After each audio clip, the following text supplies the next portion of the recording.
So now we're looking at the final day of us looking at, not Maccabees, I'm sorry, that's next week, Wisdom. And it's been an interesting week. I know for me, this experience has been rather profound, and because you really understand how powerful this book is.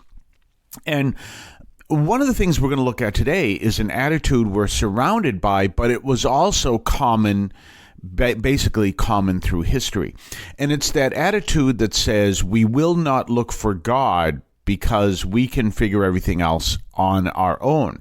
Now, the reality is that, and this is something many scientists believe, and so I'm not talking about science in general, but scientists don't fully understand.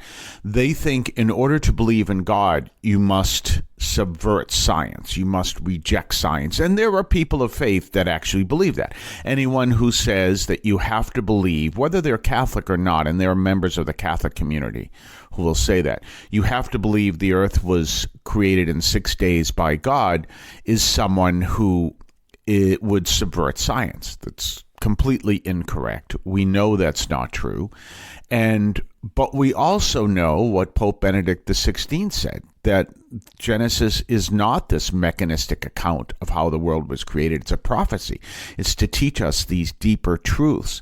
Well, we're looking here at the opposite of that attitude of people who reject science is rejecting God. And remember what I say, faith and science are like a Venn diagram. Science is completely enclosed in a circle that's surrounded by a bigger circle that is faith. Because what is faith?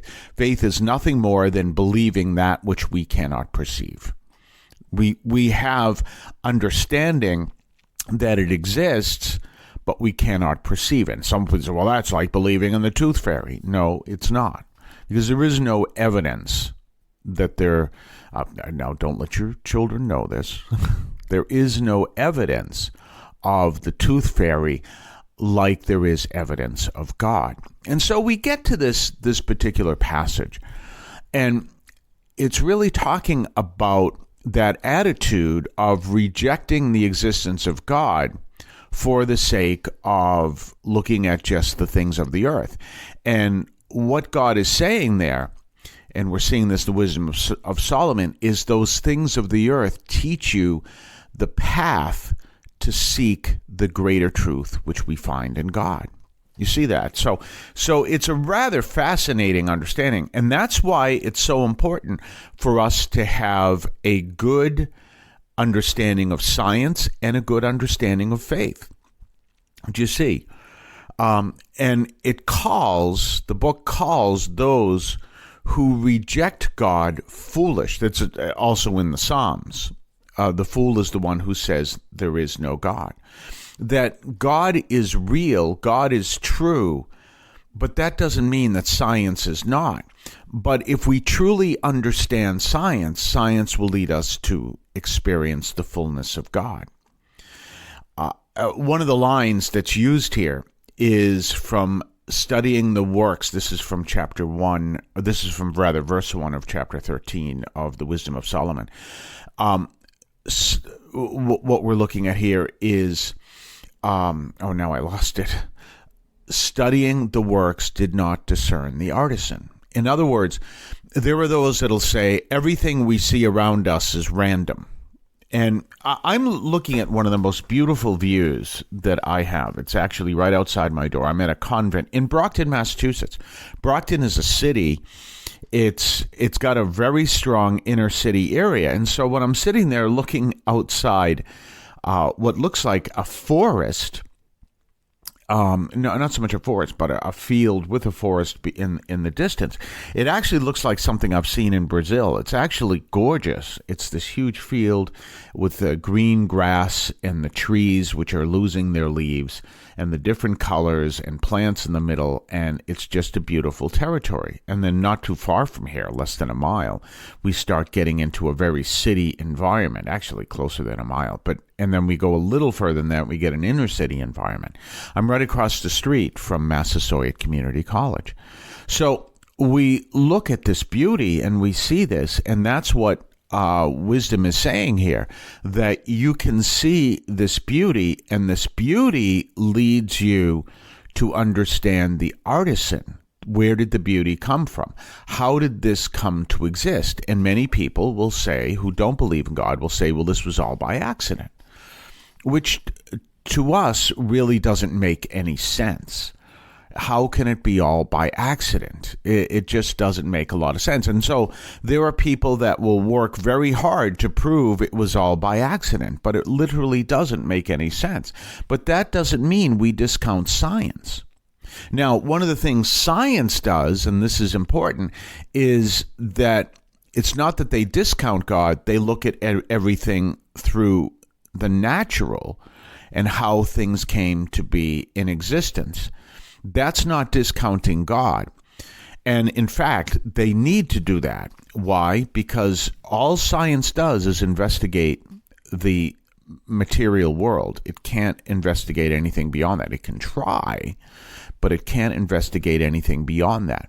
So what science is saying, that as the material world exists, this is why, and this is what happens, and this is how it is. Is there a driving force behind this, what Aristotle would call the unmoved mover? That question is outside of science. But you can still seek to know this. You can still seek to understand this. And when we believe fully in science and fully in faith, then we have the ultimate understanding of what's around us. And this is what wisdom is all about. And so basically, one of the things that wisdom teaches, the book of wisdom, especially this particular part, is that all this beauty here is an analogy for what we ultimately understand. So it's a message to us. One of my favorite stories, I'll never forget this story for as long as I live, and I believe I've told this story on the channel. I was, as I've told you before, I was a hermit. Not for a long period of time. I would have been. I loved being a hermit. In fact, I live alone right now. But it was a retreat, so it was about 10 days. And I was living in a hermitage, and I've told you before, my favorite oxymoron, I was living with a community of hermits. And this was in what are known as the high deserts of Colorado. So it's this desert area. It's not too far from Desert Sands National Monument, which is where they filmed at least one of the films from Dune, and one of the movies from Dune.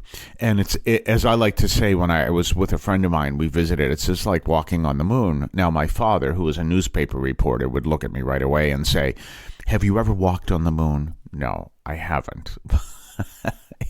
I just drive him crazy when people would make an analogy, and he knew they never did that. Well, if you've never walked on the moon, could you really tell me what it's like? But you're walking in these huge sand dunes surrounded by mountains in what are known as the high deserts. And it was just a beautiful experience. And when you go through that experience, living alone in that kind of environment that is so unique, which you can't find on a regular basis, and you learn the truth of this particular valley. It's called Peace Valley. Apparently, the Native Americans who used to live there would, if there was a dispute, they would run to the Peace Valley because somehow there was believed to be some kind of spiritual force that would bring peace. Do you see? So this hermitage was there. It was Catholic hermitage. And so I was there in this valley. Well, in this hermitage. Well, after 10 days there, however long I was, and it was an absolutely transformative experience, some of which I still don't talk about today because a lot of people wouldn't understand it. And it affected me intensely. I had to go home. Well, I left, and I flew in and out of Denver. So I rented a car, which was kind of silly in a sense because I'm there in the Hermitage. I only needed a car to get there and to go home. I didn't need one in between, but that's the only way I could do it. So I rented a car and drove all the way from Denver down to the Hermitage, which was a very long journey of some of the most beautiful lands in the world. Colorado is gorgeous, and it's all the mountains and everything else. So I drive through these absolutely gorgeous places, and I will say that when you go through a place like that, you spend the rest of your life looking at being in places similar because it is so impactful. So I often, and I've done this many times, I will often compare where I am to an experience I had in Colorado. So in fact, this view I have outside reminds me of parts of Colorado and Wyoming, even though I'm here in Massachusetts.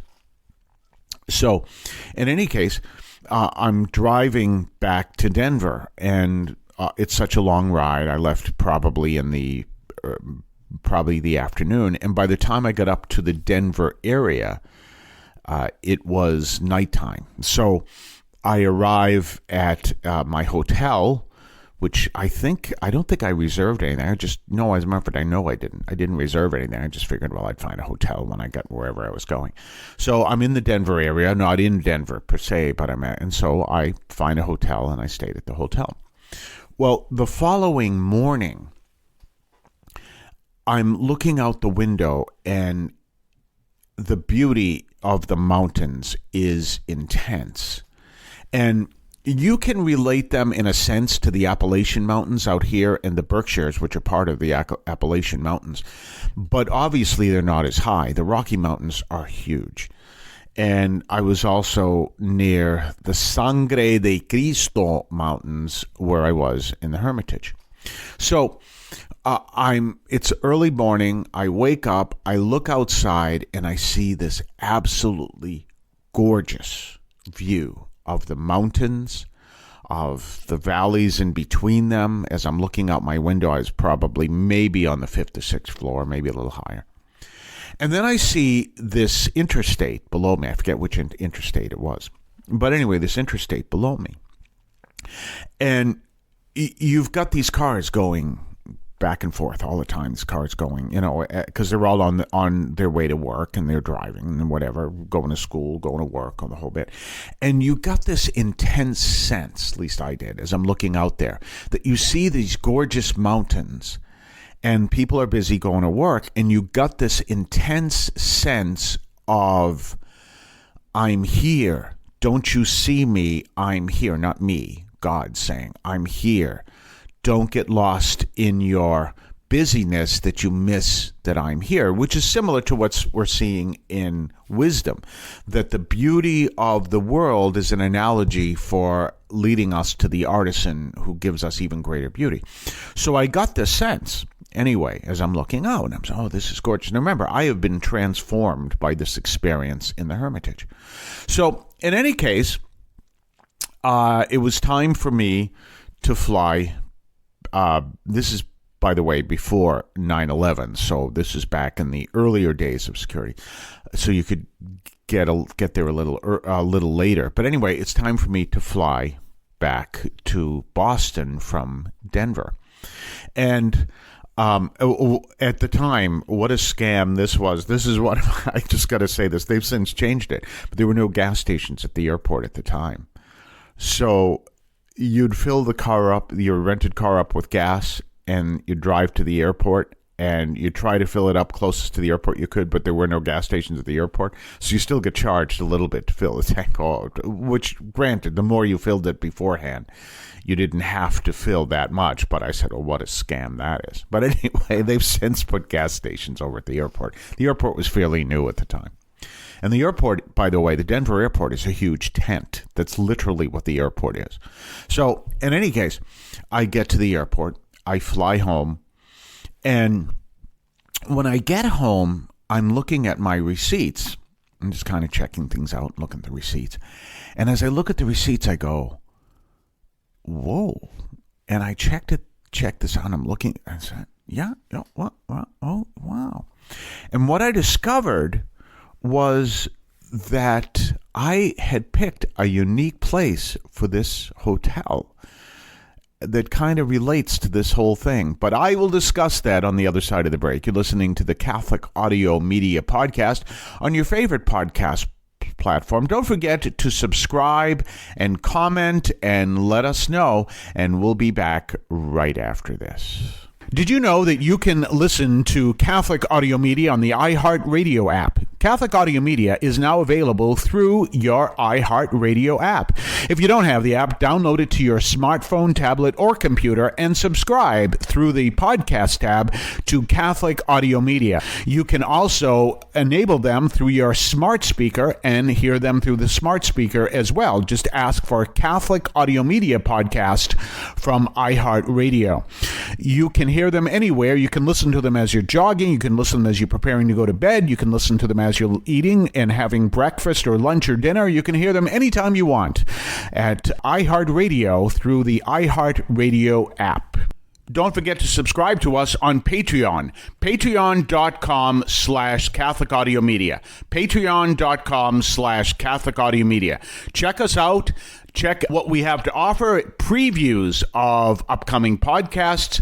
Previews of upcoming columns over at catholicaudiomedia.substack.com. Your ability to comment, make suggestions, even make suggestions in upcoming programs. Check us out. Patreon.com, Catholic Audio Media. So anyway, when I'm looking at the receipt after returning home after this experience, I discovered that the hotel I was in Littleton, Colorado, which of course was the scene of the Columbine shootings. And this was maybe about 2 years after the shootings. And I looked at that scene and I looked at that receipt and I said, I was in the same town as the Columbine shooting. And when you kind of put all those facts together, you realize that here is this beautiful, absolutely gorgeous scene. And you've got the human life that goes on. And in human life, you can kind of lose a sense. You know, it gets old, I suppose. I don't know how it would for me, but anyway, I imagine it would. But it just gets old, and you have this absolutely beautiful sense. And then we look at the Columbine tragedy and all that went into it, and when you see it all within that whole context, you go, wow, you know, how did all that happen, and everything else. And there's been studies of this and the great tragedy it was, and the people who are so severely injured and all the fallout from it, and the school shooting since then. But when we look at that, we understand this is the message of wisdom as well. You can see this beauty and not comprehend the artisan, which is the word actually used, at least in the new standard version, Catholic edition. You see the works, but you don't discern the artisan. And you lose a sense of the divine behind everything. And by that, then you live your world based on your own wisdom and not the wisdom of God. And this is that powerful message. And this is something we're all called to do. Now, I'm very much into Western culture. As a matter of fact, kind of a funny story. One of the things, Saturdays for me is country day. By that, I mean, on Saturdays, I do a lot of tests because I'm off on Saturdays. Fridays, Saturdays. I'm off on most of Saturdays. I have to do the 4 o'clock mass at the hospital. And on Saturdays, I, take care of, do shopping. I do this, that, and the other thing. And when I'm in my car, I listen to, for those of you in the Boston area, 95.3 FM, which is Harvard's radio station, WHRB. And I listen to Hillbilly at Harvard. And I listen to the country music from Hillbilly at Harvard. It's a great show. I guess it used to be live, but it's not anymore. It's recorded, and they say that at the end of the show. But it's Hillbilly at Harvard. So I listen to Hillbilly at Harvard. I listen to country music pretty much the whole day. And then I end my day, I go to bed listening to the Grand Ole Opry. It's the Grand Ole Opry. So I do all of that. So Saturday is like country day because I really get into country music and the whole bit. Well, that all started when I was in the Navy. I mean, obviously I wasn't into country music. And I kind of feel bad today that I didn't fully appreciate country music when I was in the Navy because, there were a lot of guys who were, and it really would have been a great companionship. And that's one of the things I think of as well when I go back to those days and I listen to country music. Well, in any case, so I'm really into that country culture. I was a chaplain to bull riders with the PBR. I get into that for my entire life. I love being in areas where there are farms. I just love all that stuff. And if you know anything about country culture, it tends to be religious. And the reason is because they're on the land. The reason is because of that whole dynamic I just talked to you about. They're on the land. They see the importance of not so much, praying to the Lord for good crops, which they do, but understand how much they don't have control over everything. They do in a lot of ways through technology and farms and everything else, but it still comes down to the seed gets planted in the ground and the seed grows and they have no control over that process. And so there's a lot of that's why the whole middle of the country, what many people on the coasts call flyover country, tends to be religious because they're people of the land. One of my favorite songs is Country Boy Can Survive by Hank Williams Jr., where he talks about, how no matter what happens, the country boy can survive because he knew how to grow up on the land. But and what's one of the lines in the song? We say grace and we say ma'am. And if you can't do that, we don't give a damn. That's that whole, because they're brought up on the land. They're brought up on this message we see from wisdom, which is we understand through our work, through our lives, through our environment and everything else, that yes, there is a God. But when you're in the city, you don't see that to the same level because everything is man-made, especially today. We all know at this point there will be great changes in New York, but if you've ever, of course, it's not going to affect the structures per se, but if you're ever in New York, you look at these huge, as they call them, steel canyons. Well, the buildings in New York are huge, and they line all the streets. And so you're walking down the streets, and you see this whole steel canyon, and you see Times Square. New York is only a 4-hour drive from us. Times Square, and you see, all these parts of New York. You get into the boroughs where you see the apartment buildings, and then around that, what you often see on TV, the basketball courts and all of that. You see all of that, and almost none of it is man-made.